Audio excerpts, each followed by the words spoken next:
tools that we did last week, which is the times table. So this is the multiplication table for numbers, right? There's a couple things to notice.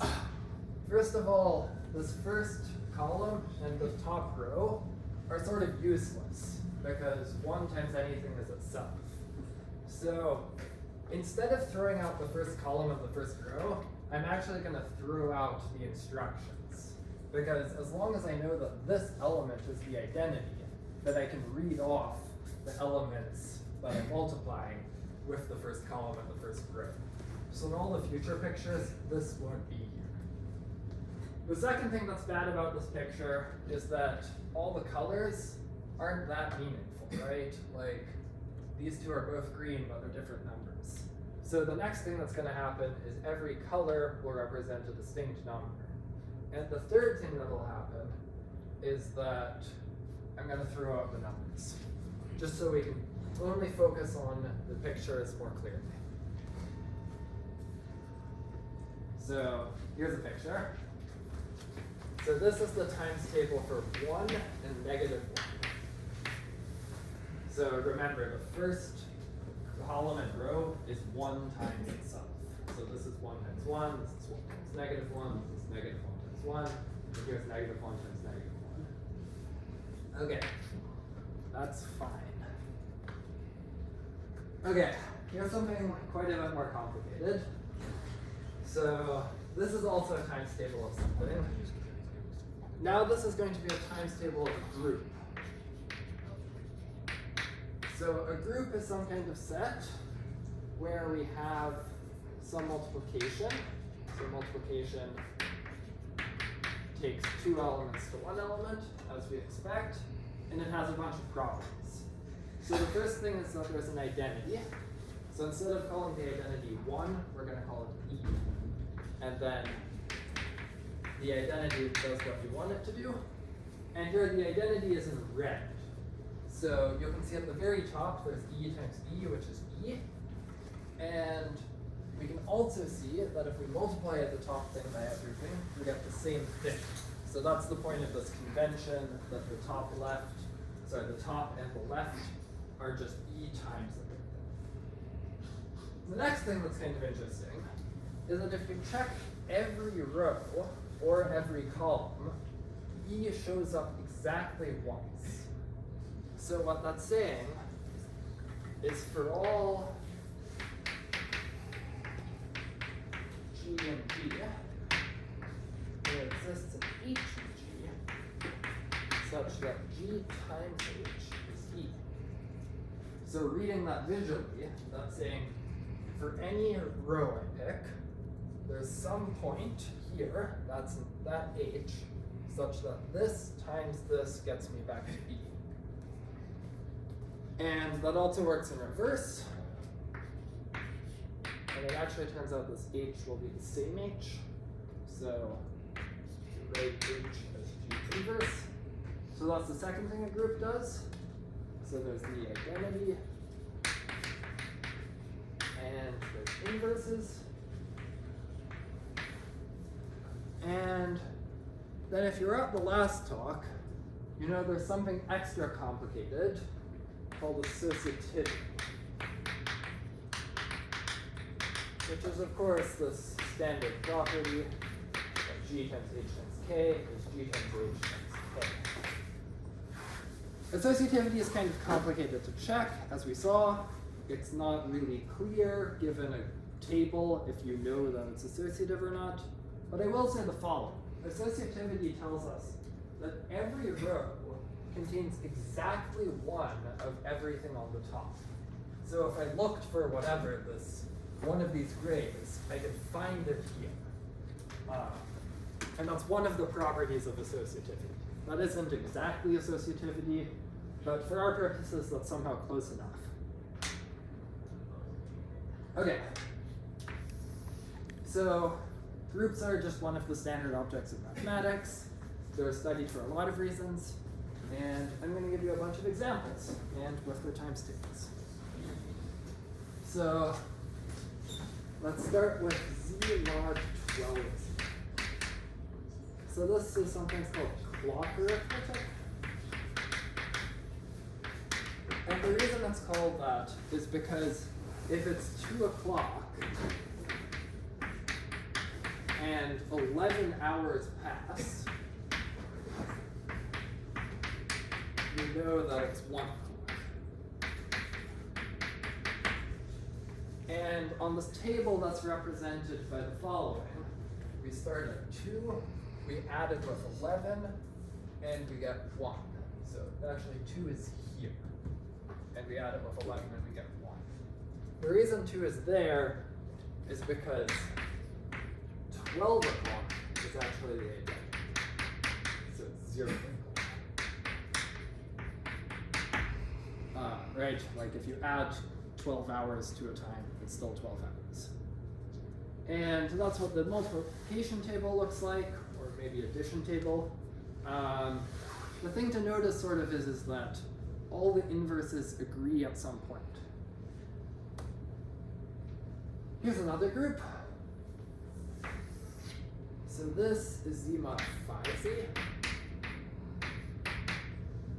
I mean, it's kind of, you can kind of see what's going on here. It's the same thing as this, just with 5. Okay. This is also Z mod 12Z.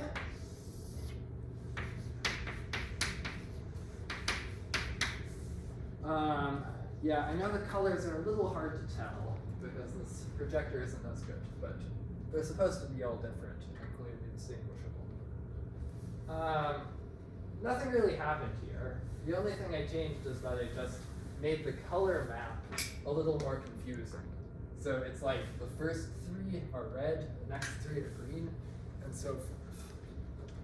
This is important, and this is called something called the dictionary order.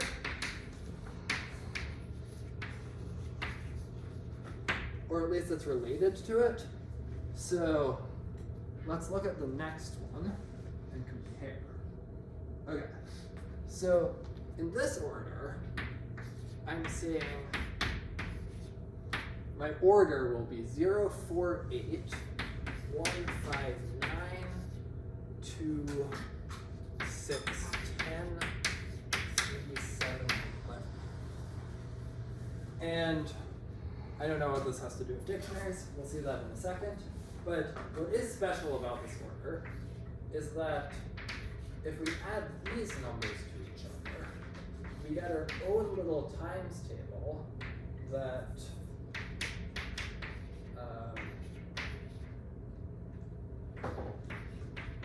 that sort of is hidden in itself. That's this top left corner here in red. So this is saying that these 3 elements are going to be what's called a subgroup of this. Traditionally, when you have subgroups, you use a little arrow like this. And the visual interpretation here is that you got this block in the top left. And that was kind of the point of this order. Because if we go back to the previous table, I mean, you can try to look hard for it, right? So you can try to look for, well, where is 4? I guess 4 is here, the second green one.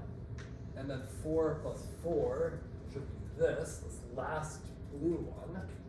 And then 8 plus 8 will get us back to the second green one. So that subgroup is still there on this picture, but it's somehow not visible in this picture. On the other picture, the subgroup is sort of standing out to you because of the way that I've organized it. And then why does this have to do something with dictionaries? Well, it's because we can think of this as kind of the first letter of a dictionary, and then this is the data of the second letter. So I'm writing all my numbers in the form 4 plus I plus j, where I is a number between 1, 0, 1, and 2, and j is a number between 0, 1, 2, and 3. And that way, my organization is that I first look at this, so it's sort of like a word, ji. You first organize by the j letter, and then if that fails, you organize by the ith letter. So let's actually do that. So let's see. So I guess we want, actually no, first we're going to organize by the ith letter. So we're going to do something like 0, 0, which will correspond to 0, then 0, 1, 0, 2, 0, 3, 1, 0, 4, and so on, right? And this is how a dictionary works. You first organize by the first letter, and then you organize by the second letter. Okay, so these dictionary orders are very convenient at sort of spreading out 2 dimensions of things into 1 dimension up top. Okay, here's another group. This is a picture of the integers, z. And I've organized them in a kind of funny way. So they're organized like 0, 1, negative 1, 2, negative 2, 3, negative 3, 4, negative 4, and so on, with the property that 0 is totally black, and then the white, the brighter things are the positive numbers. So every negative number stays dark. And somehow you get this checkerboard pattern because you get, when a negative plus a positive, you get something that's basically 0, but then when you have a negative minus a negative, you get something big, and or something really negative or something really positive. So that's the structure of Z. Okay, now let's talk about some more groups. So let me just check where I'm going with this. Okay, yes.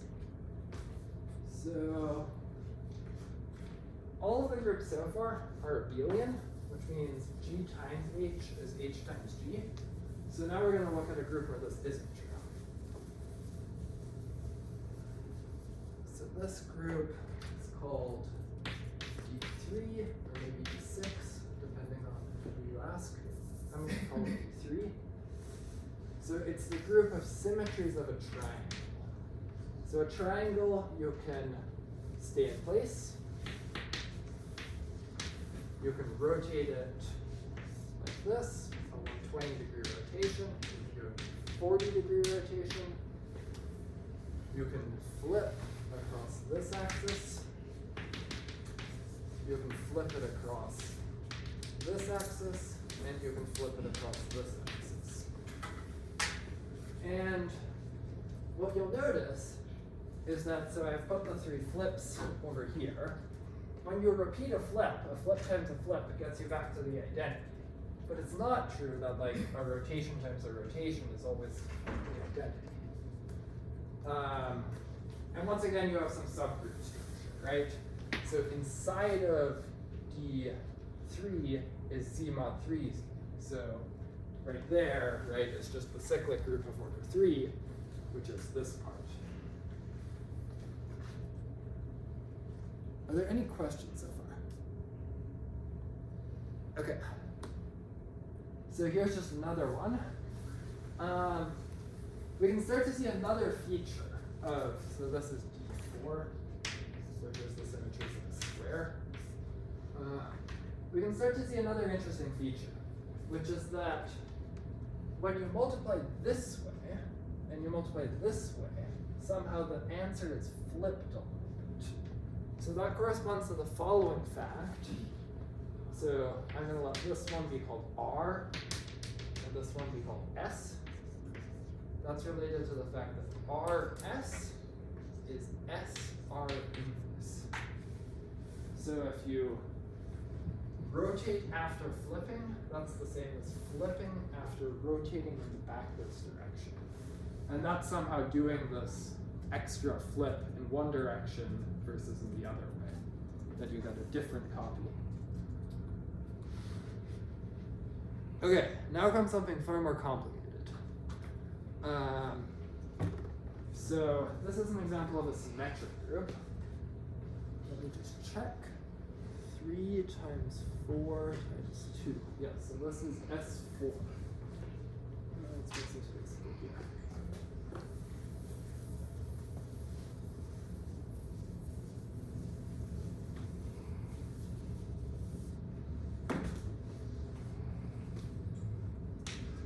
S4 is also sometimes called Sim4. Sometimes people like to use this weird Gothic S for it. Okay. So the symmetric group is the set of bijections from the set with 4 elements to the set with 4 elements.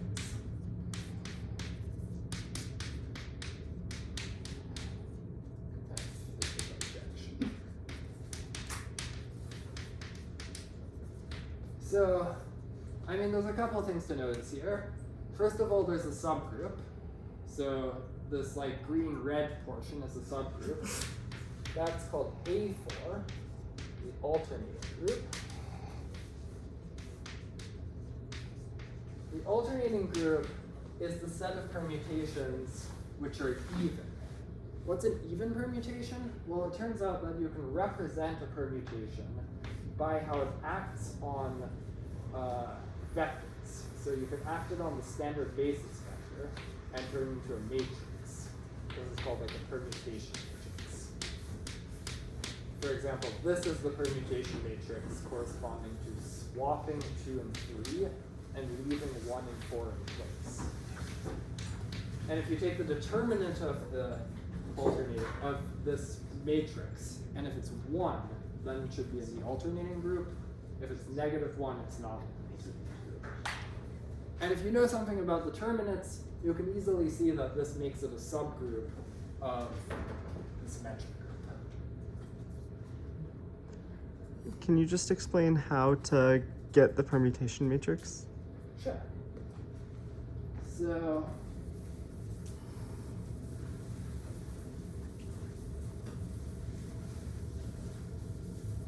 let's say I have an element in the symmetric group. So I'm going to write it like this.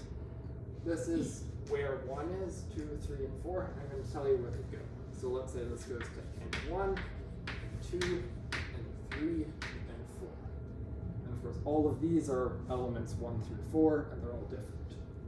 So then I'm going to say I want it to act on the standard basis vectors, like 1, 0, 2, and so on. By this matrix applied to E1 should be N1. Well, E N1. So the first standard basis goes to the N1th standard basis. And of course, that should be true of all of the different possibilities. So this looks kind of abstract, but if we just pull apart matrix multiplication, well, this is like 0, 0, 1, 0, 0, 0. This is the ith slot. So that means if I matrix multiply, this will just read off what the ith column is supposed to be. Because that's what this does. It samples, multiplying by the samples, well, the ith column. And then, I guess we just have to do a little thinking. Okay, so let's say this, I want this to be E and I. Okay.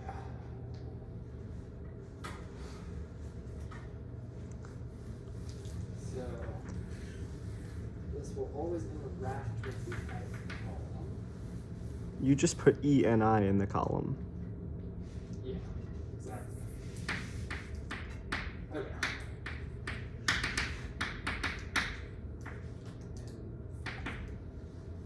And of course, that's how you do it in general, not just for n equals 4. Yeah, so that's the permutation matrix. And then, as I said, AN is the set of permutations such that the determinant of the associated permutation matrix is 1. Okay, this is S6. So S6 is starting to look kind of complicated. So I haven't organized S6 this time to show off that it has A6 as a subgroup. right, you can see that there's not a subgroup of what's called index 2. So when you have a subgroup like this, you say the index,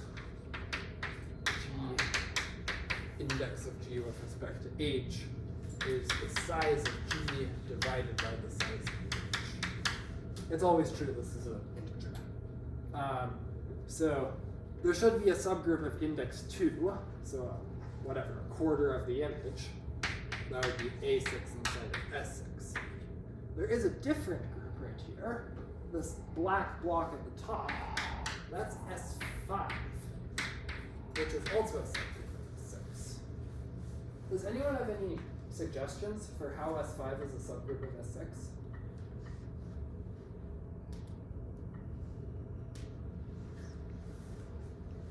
Yeah. Yeah, you just consider the 6 elements fixed and you consider permutations of the first 5. Exactly.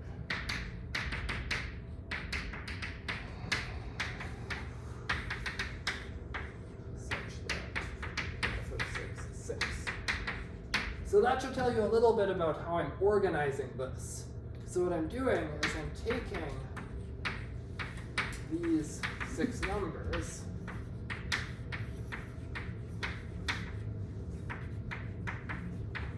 and I'm just doing the dictionary order. So we're going to have all the first ones in the dictionary order be like 1, and then 2, 3, 4, 5, 6. Then the next one is 1, 3, 2, 4, 5, 6. 1. No, right.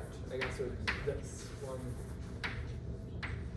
It's literally just which number is bigger. That's all the dictionary order is doing for us here. So it's actually not that the 6th element is fixed. I'm fixing the first element. And that's my black subgroup here up top. Okay, so something's going on between this image and this image. Okay, so the difference is that this subgroup is not normal, but this subgroup is.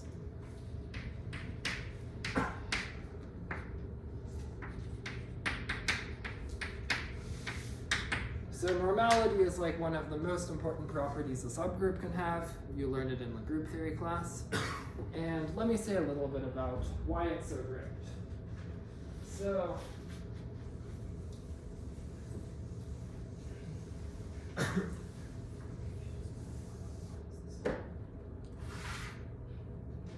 you say that H is a normal subgroup of G if for all G of G, and for all H of H, G, H, G inverse is an element of H. And you can also reorganize this a little bit. So you could just multiply everything by G on the right. So you could say G little h is equal to HG. And then it also turns out that if we do some more work on this, this is actually just saying that GH equals HG. And what does G capital H and H capital G mean? Yes, that's a good point. So this is a set, this is an element.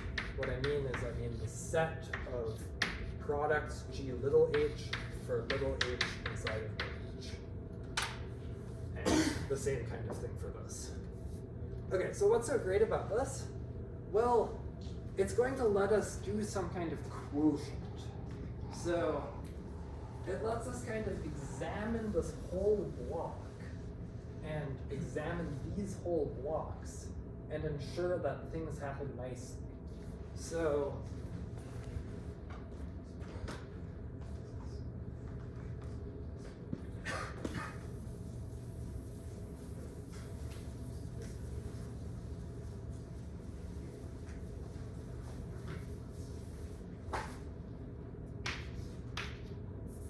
let's say we have an element, one of these G capital H's. So this G capital H is either all of these elements or all of these elements. So of course if H is an H, then little h capital H is big H. Okay, So if we have one of these, and we multiply by another one of these, we want this to be this. And all I need to do to make this happen is I have to be able to swap, multiply, and swap back. And that's exactly what this property of normality lets us do. So it's ensuring that if I'm in this region and I multiply by something in this region, I enter a new region.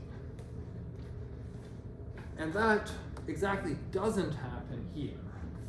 Because if you're in this region where 1 is fixed, and you multiply by something outside of that, that can mess up if you do it the other way around. I don't actually want to do a specific example because I don't want to focus too much on the computations, but that is the whole sort of point of normality, that if H is normal in G, then the set G mod H, which is the set of these GHs, for G is a group. And this is if and only if. So now let's go back and look at some of these pictures. So here, for example, you can see the same thing, right? The big picture looks like Z mod 2. So what this picture is showing is that D4 mod Z mod 4Z is isomorphic to Z mod 2Z. And of course, this also explains this notation. This is the group Z divided by the subgroup N times Z. Another picture is this one. So this is also a quotient. So this is Z mod 12Z divided by this little subgroup, which is Z mod 3. And then you can see in the big, if you just look at colors, that's Z mod 4. So this is like 12 divided by 3 is 4, just for groups.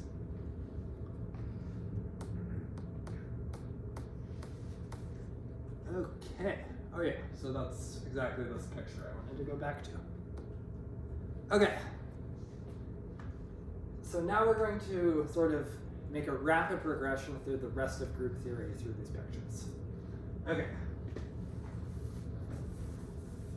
So if you already took group theory, all of this should have been trivial. But now we're going to do some more exciting stuff. So this is a picture of S4. And you can see there's a bunch of normal subgroups. So A4 is a normal subgroup inside of S4. Inside of A4, there's a normal subgroup called B4. This is the line vier Gruppe. Inside of V4, there's another subgroup, which is our friend Z mod 2. And then inside of here, there's the trivial group. And this is a chain of subgroups where each is normal in the previous one. And you can just see that from the picture, right? Like the sort of warm colors are A4, the reds are V4, Z2, Z mod 2 is like this like dark red and light red, just in the very corner. So can you just explain what V4 is? I've never seen that one. Yeah. So V4, another way of writing it is it's Z mod 2 cross Z mod 2.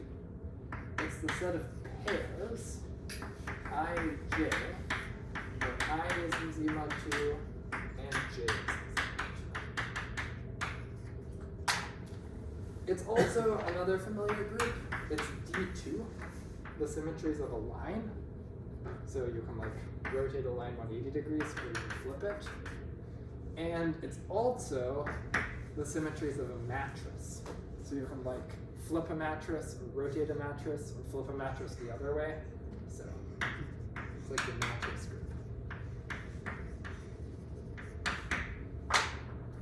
Okay.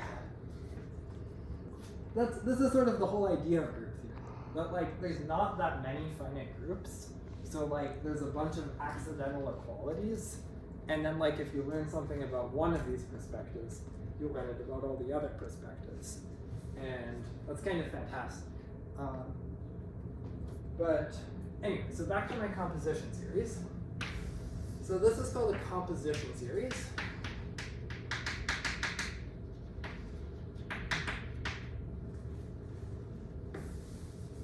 When you have this chain of normal subgroups.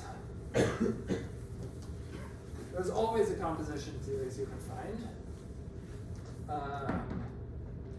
The other important thing about a composition series is that you need to have these quotients, right? So all of these have quotients.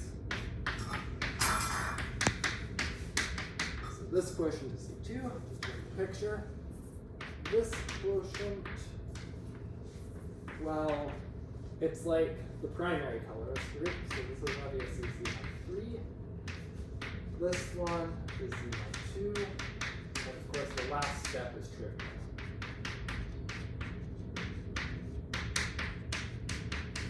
Okay, so here's something very nice happened, that all of the factors, so these quotients, are cyclic groups. So these things are called cyclic groups. And in that case, you say the group is solvable. And if you know something about symmetric groups, you know that S4 is solvable.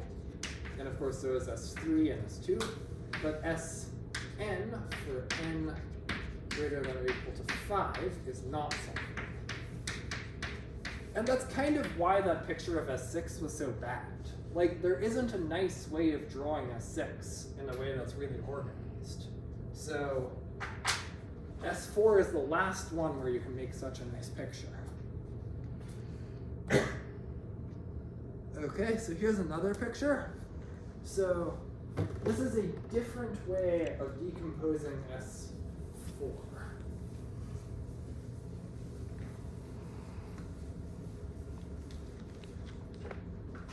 So here I have S3. Sorry, I think I have Z mod 3 inside of, so that's the identity. And then that's still inside of A4. But between here and here, there's sort of no nice structure. And this is not a normal subgroup. So this is not a composition series. So the point here is just bad things can happen sometimes when you draw these.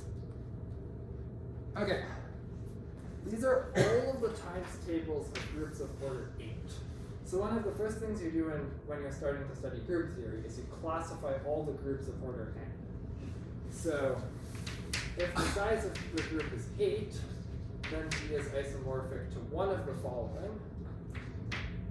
Either C mod 8C, which we've already seen. That's this bottom left one. This top one is G4, which we've also already seen.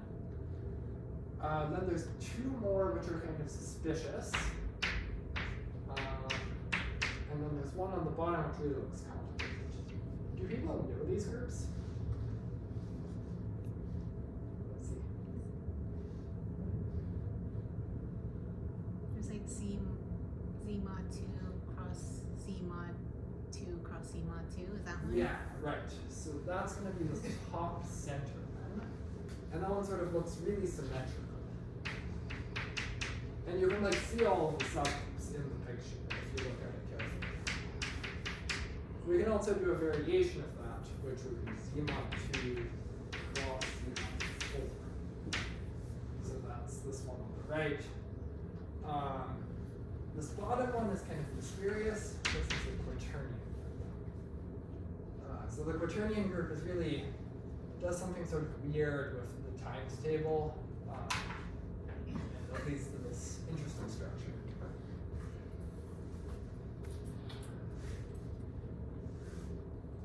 Okay, so this is now related to Sylow theory. So one of the tools you have to classify all the groups are these theorems called the Sylow theorems, or Ceylon theorems. So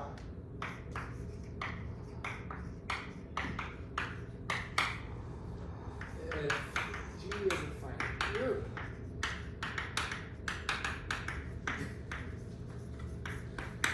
and P divides the order of G, then there exists a subgroup H called the P-Celo group, such that the order of H is P to the power of K, where P to the power of K exactly divides G. So what I mean by that is you can't increase the power of K. So it's the best possible K you can get. So this is a picture of a Ceilov group. I believe it's the Ceilov group of S6, but I can actually check it. So I know that this group is 128 elements, which is 2 to the 7th power. And I know that S6 is 6 times 5 times 4 times 3 times 2 many elements, which is 2 times 2 squared times 2. Okay, so it's not S6. I guess it's S8. It is 128 elements? Yeah, that. It's not S8 because any factorial you take is going to have a prime factor of 3, so it's not S8.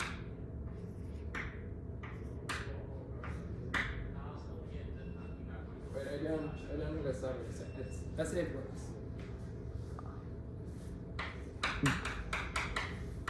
So if we reorganize this is 2 to the 7th times something. Whatever. Oh, I see. There's a normal subgroup of size. Times some odd number. Right, And okay.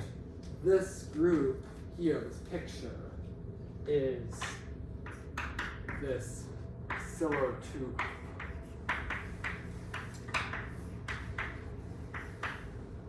It's not a normal subgroup. That's actually important. This group is not normal, but it is a subgroup. And this is just a picture of it. It turns out that for symmetric groups, you don't have to use Scylla's theorem. So Scylla's theorem is kind of garbage because it doesn't actually tell you how to find H.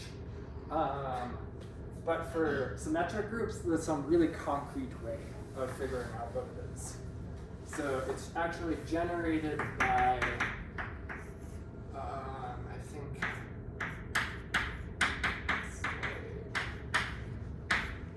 this.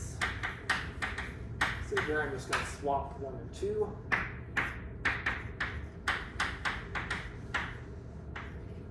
This time I'm going to swap 1 and 2 and 4 and 3.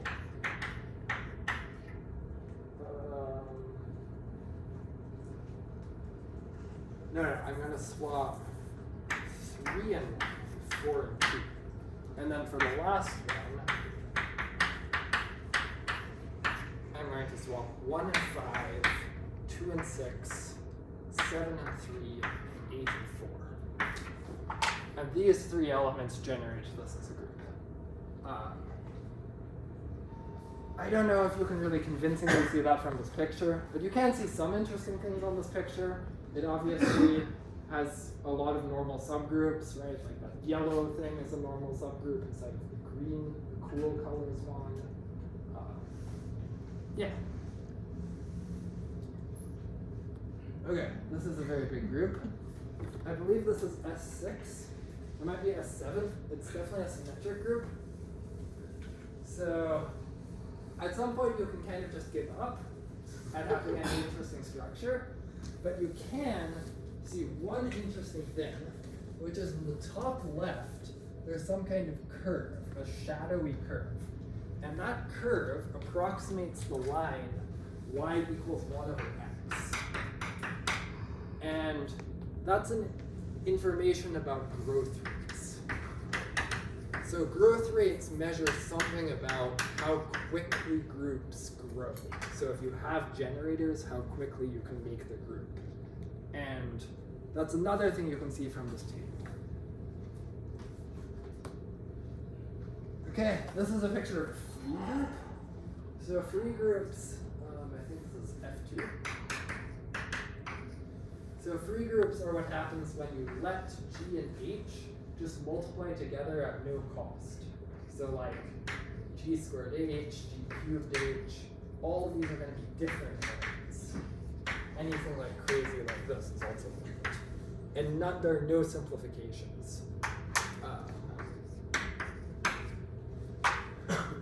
And I think that's all. Okay. So, are there any questions? What's the Q group? The Q, so this is a quaternion group. So it was discovered in like the 1800s.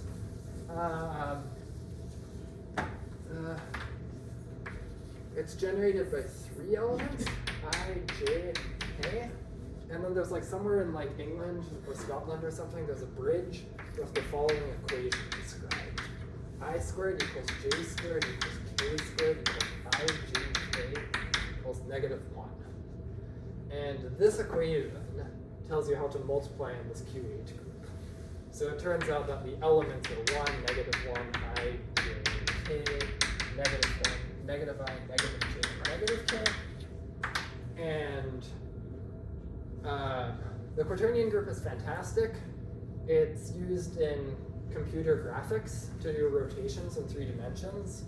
It's also used, I don't know, in a lot of places in mathematics. It's sort of like the complex numbers, but kind of extra. Yeah. So we have the complex numbers, which are, the group of I squared is equal to -1, and we have the quaternions where we have 1, I, J, and K. But do we have some like analog of this for like 3 elements, like 1, I, and J? Yeah, so this does not exist. And this was the whole difficulty that Roger Hamilton had when he was inventing the quaternions, because he was like looking for this for a long time.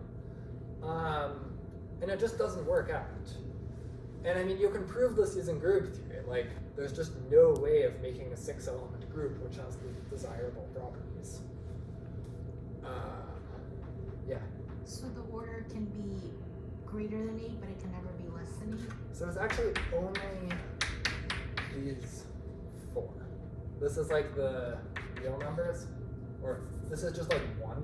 This is 1 and -1. This is 1, -1, I, and I, and then this is the quaternions. It turns out after this, there is this group called the octonions, 16, which has 16 elements, but it's not a group. It fails the associative law. So that's kind of unfortunate. People still care about that, but not group theorists. Any other questions?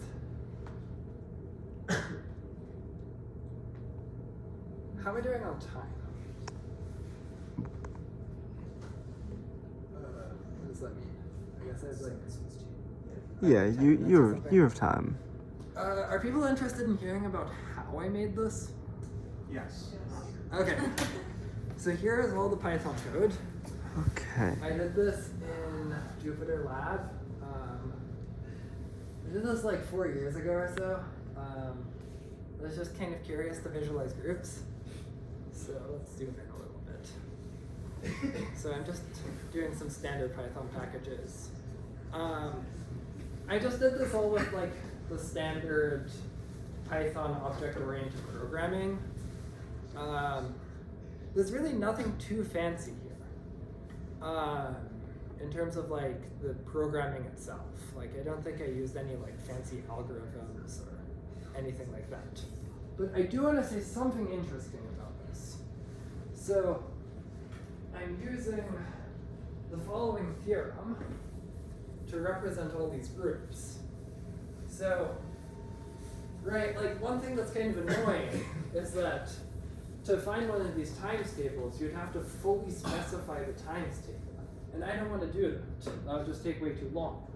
So I'm using the following theorem due to Cayley, which is that given a group G, group,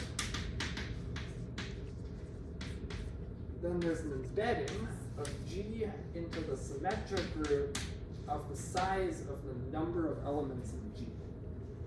And this is a very straightforward thing to prove. The basic idea is you consider the multiplication map, G times H. but you regard this as a map from G to functions from G to G. So I'm actually going to write this like this, a set of bijections from G to G. And because groups always have inverses and are associative, it turns out that this map from here to here is actually a group homomorphism, and that is this thing. So when I was programming this, initially I wasn't exactly sure how I wanted to do things. So I just defined an abstract group and then did all the things you can do with an abstract group. But then later on, I started to do all my programming in terms of symmetric groups. So here, a symmetric group is a subgroup of, it's a subclass of the group class. And of course, this S group isn't actually a symmetric group, it's a subgroup of a symmetric group. And in symmetric groups, you can do really nice things because there's a very concrete formula for multiplying. Where is it? Here. So there's really just sort of a one-line formula here to do the multiplication, which is, of course, exactly the mathematical multiplication, just I don't know, as a programming thing.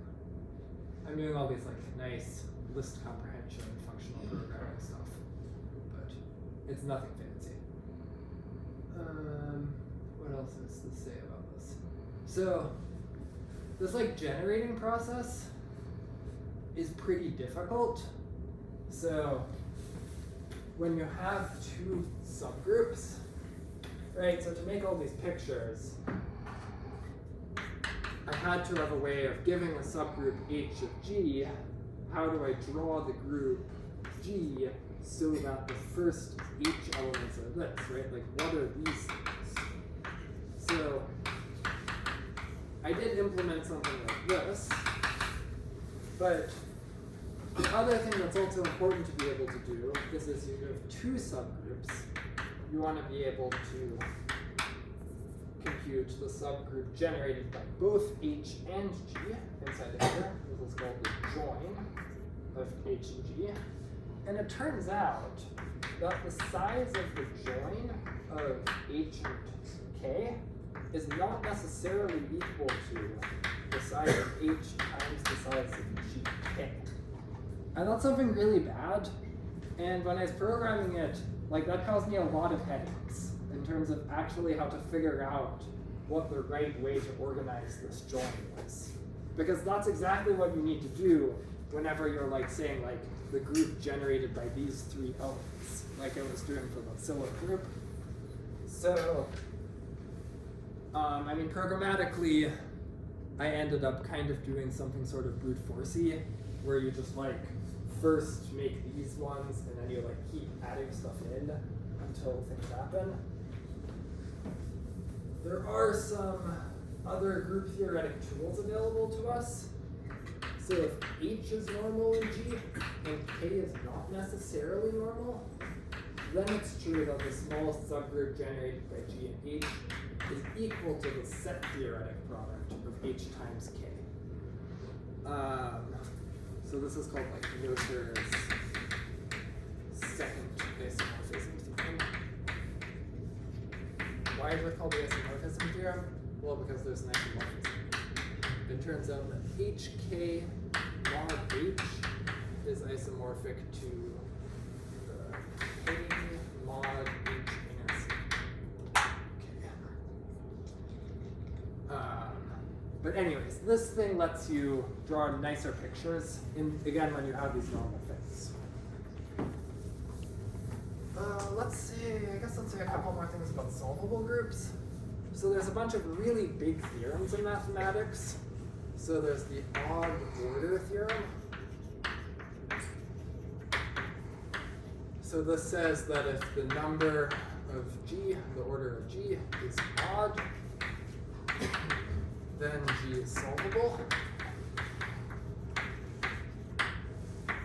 This is a very difficult theorem. You have to deal with a bunch of random special cases. There's some 413 or something is the special case for this theorem.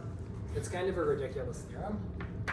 There's a slightly easier theorem called the P to the A, Q to the B theorem, which says, as you might imagine, that if the order of G is P to the A, Q to the B, where these are primes, then G is solvable. And these kinds of theorems tell you that a lot of groups are solvable. For the groups which aren't solvable, they're made out of little pieces called simple groups. And all the simple groups have been classified.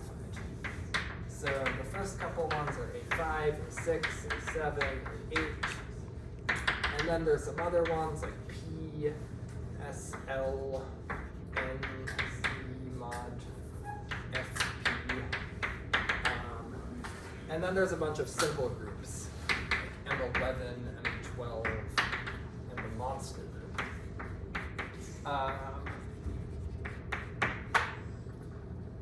This is also a huge progress in mathematics to do this. But the point of the simple group thing is that basically every group is made out of these irreducible pieces.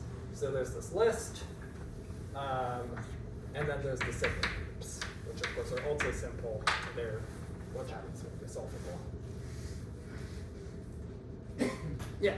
For the PQ theorem, I forget, they have to be prime, not relatively prime. Yeah, they need to be both prime. And then, what does solvable mean exactly? So solvable means that you have this chain, you have a composition series.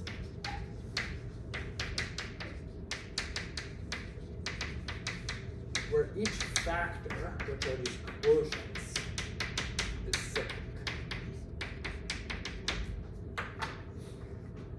Cyclic or Cyclic means Z. Technically, it's also a lot easier, but that's only for infinite groups. That's something you need to worry about.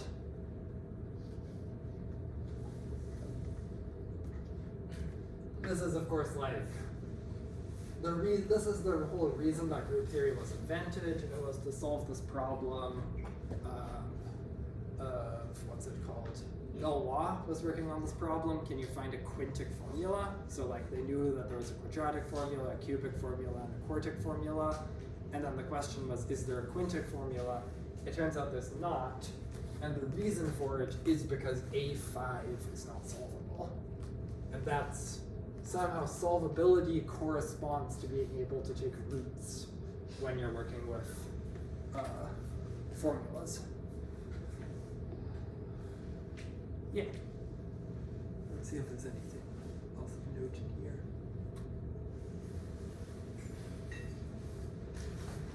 Yeah, I don't really think there's anything else super fancy here. Oh, here's a group. Okay. Well, that's all.